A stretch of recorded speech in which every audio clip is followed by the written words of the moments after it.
Hi there. Sometimes you might feel that just email tracking does not satisfy all needs in getting valuable data. Link tracking can help you with it. So let's get started and learn how to adjust links tracking. When creating a new ticket, insert the necessary links in the description field.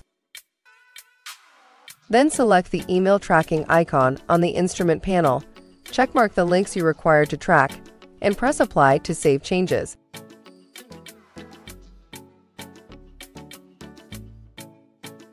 You receive two internal notes after a client has read a ticket.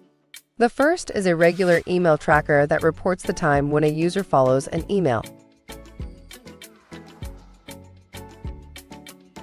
The second contains the link tracking information, such as opening info and time.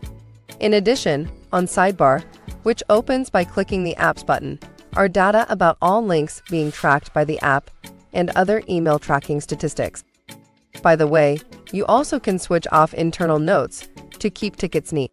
So, go to the Settings tab in the Email Tracking app and click the button near the Enable Private Notes for Link Tracks to turn this feature off. No worry, the link tracking is available on the right sidebar, as shown on a screen. To watch tracking links statistics, so first, go to Tracked Links tab.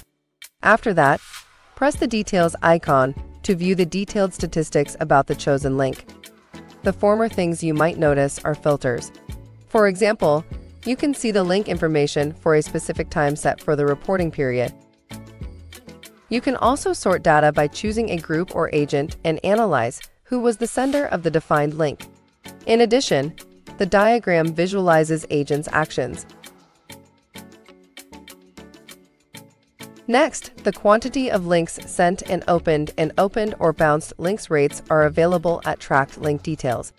Moreover, the plugin counts the average time for a user to open a link when it reaches an email inbox. Besides, there is the field containing the hyperlink. The box below allows you to observe from which tickets this link was sent. If this tutorial is helpful, subscribe to our channel and social media you can find in the description below. Also, visit our GrowthDot.com to learn more about the email tracking features. Thank you for watching, and see you in the next video.